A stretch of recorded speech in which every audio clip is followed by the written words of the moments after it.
What is an unexplainable thing that's ever happened to you? Story 1. I remember being pretty young, like 9 or 10, and I was in the car park of a pub in England, Southend. I remember seeing someone in their teens in the window of a house looking over the car park. They waved at me, and I felt like I knew them somehow. My parents asked who I was waving at, and I said, just some lady in the window over there. Didn't think much of it. Fast forward 10 years, I was at my nan's new house. I remember walking into her room, which I never was allowed to do. Going to the window, I then realized I was in the house looking over that same parking lot and remembering that interaction years before. Then a girl around 9 or 10, who was in said car park, waved at me and I waved back.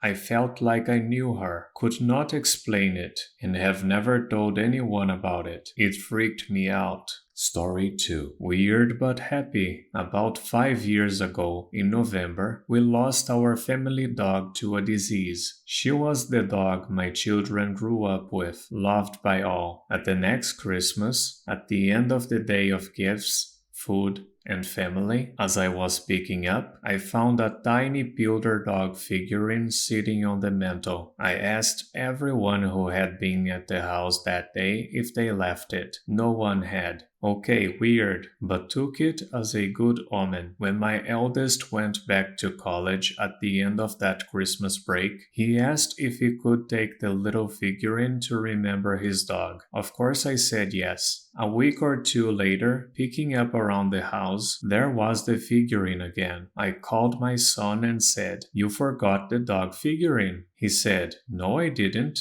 It's right in front of me on my desk." I had now found a second figurine. Again, no one claimed any knowledge of it. No idea how.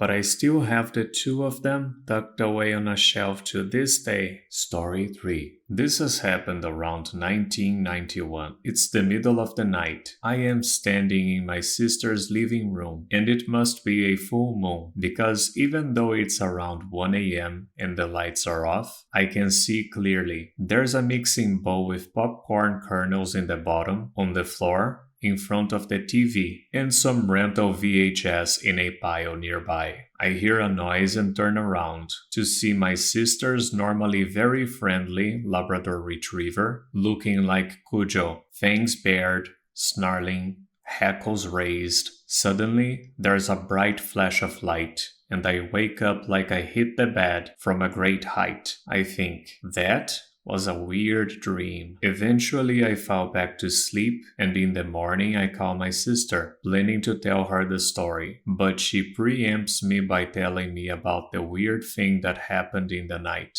They woke up to the sound of the dog snarling at about 1 a.m. Her husband thought there was a prowler in the house, got a gun, and went to find the dog. She was standing in the living room, snarling at the middle of the room. He couldn't see anyone, so he flipped on the light. No one was there. The dog instantly stopped snarling and walked to her bed like nothing had happened. He checked the property and went back to bed. We talked a bit, and I found out they watched some rental movies. And of course we had popcorn. Why? My sister is a little woo-woo at times, so I decided not to tell her about my night. She lived about 450 miles away, by the way. Story 4. I wouldn't say that this was creepy, but it's definitely one of the most quaintly surreal things I've ever experienced. So, back in 2016, I was injured at work, and for about 6 months, my life consisted of going to physical therapy and being confined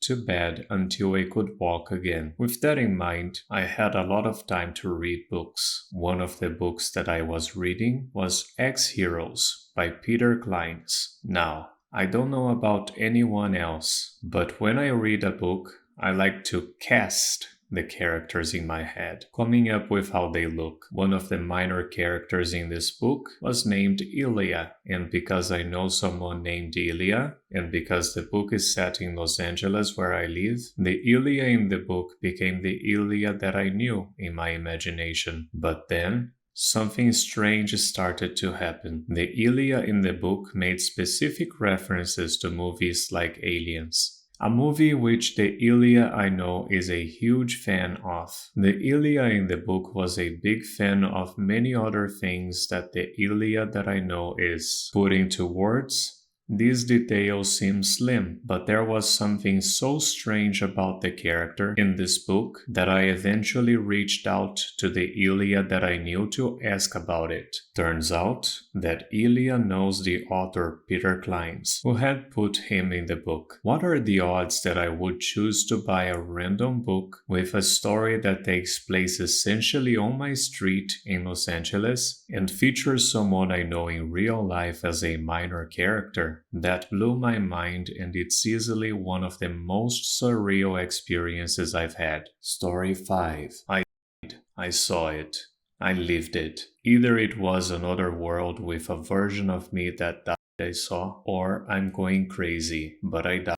We had a pep rally in school, and after it was finished, we had to go back to class. Well, my friend and I were not into that, so we wanted to go across the street to Sonic. Across the school, there is no heavy traffic, but if you don't pay attention, you could get hit. Well, I remember walking with him, and he dropped something, so I went across the street first. I just saw a red car heading right for me, and I got hit. I remember everything. I remember gasping for air. I remember waking up and sleeping again. Then, nothing. All of a sudden, I was back in the stadium again, and the exact same words came out of the principal's mouth. My friend wanted to go get Sonic, but I was freaking out, was asking him everything. I thought it had to be a dream, so I went with him just to see what would happen. He dropped his stuff again, and I waited. To my horror, that same red car showed up.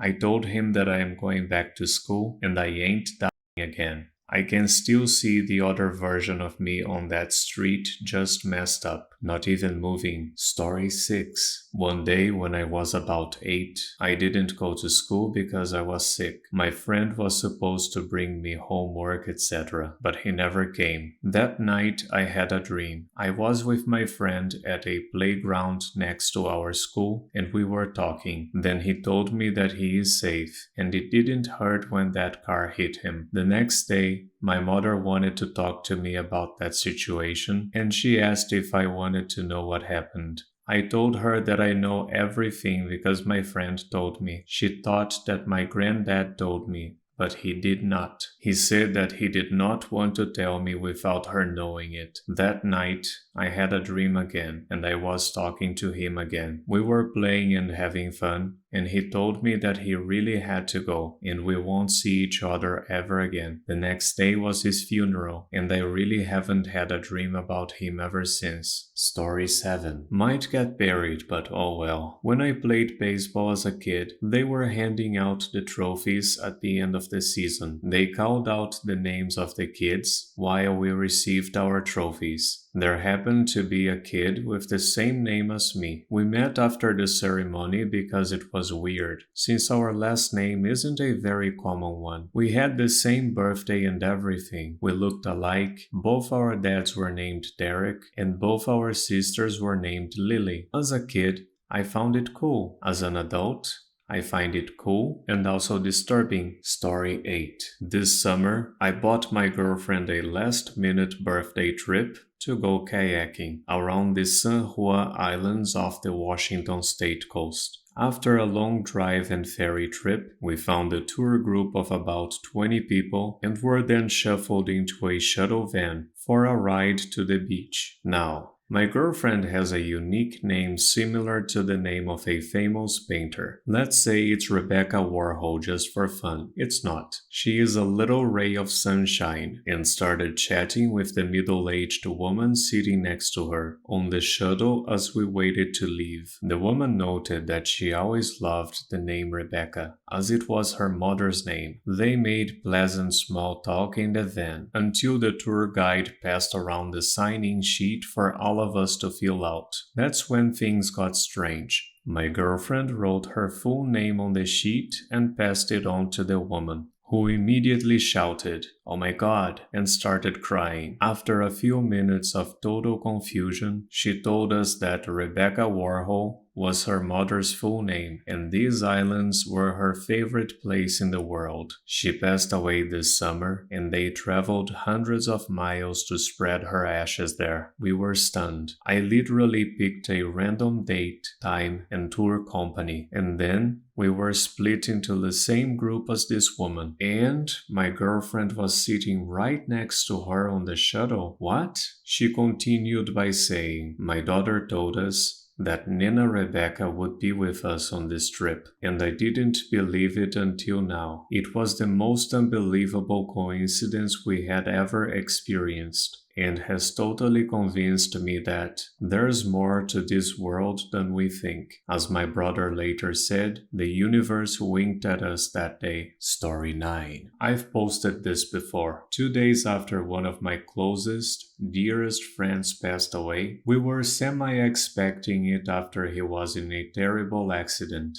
I fell asleep in the library at school. This was after a horrific couple of days trying to process everything and function normally. I was massively sleep deprived. I placed my head in my arms on the library desk, and I woke up, and there he was, beside me. It was a scenario that had happened so many times. Us revising and hanging out in the library together, whispered jokes and banter, that it didn't feel strange at all. We stood up and wandered around, watching one librarian putting books away on shelves. There was a girl reading a book sitting on the floor, with sickly bright yellow socks, and my friend made some silly dad joke about them being too loud for the library. We chatted in low voices about nothing much, the usual chit-chat, and then went back to the desks. I woke up and he was gone, of course.